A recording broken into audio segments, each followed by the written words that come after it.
தேவருடைய குருபூசை, அதனால சில பேர் பொங்கல் வைக்கிறதுக்காக வேண்டி எல்லாருமே இருந்து பொங்கல் வச்சு சாமி கும்பிட்றதுக்காக எல்லாரும் இருக்கு. எங்களுக்கு தாகம் செய்து எங்களுக்கு மானத்தை காப்பாற்றின ஒரு வல்லவர்.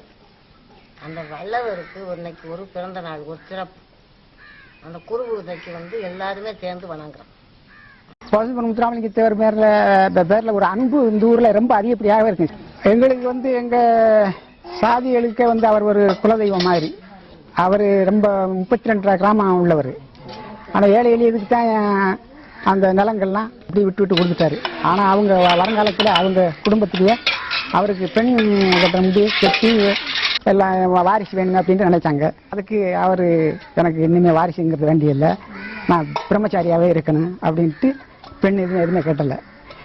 வெள்ளைக்கார ஏகாதிபத்தியத்திலேயே அவர் சுதந்திரம் வாங்குறதுக்காகவே ரொம்ப பாடுபட்டவர் சின்ன வயதுல இருந்து. அப்படி இருந்தனால பார்த்தார் நாட்டினுடைய மக்கள் வளர்ச்சி இல்லாததுனால அந்த மக்களுடைய ஒரு இயக்கத்திலேயே இருந்து ஒண்ணுமே முன்னேற முடியாம இருக்கிற அப்படிங்கிற இதுலயே நோய் வாய்ப்பட்டு அங்க மதுரையிலே நோய் வாய்ப்பட்டு அப்புறம் இறந்துட்டாரு. இறந்த உடனே அதுல இருந்து எங்களுக்கு ஒரு குலதெய்வம் மாதிரி அவரை நினைச்சு நாங்க கும்பிட்டுட்டு வந்தோம்.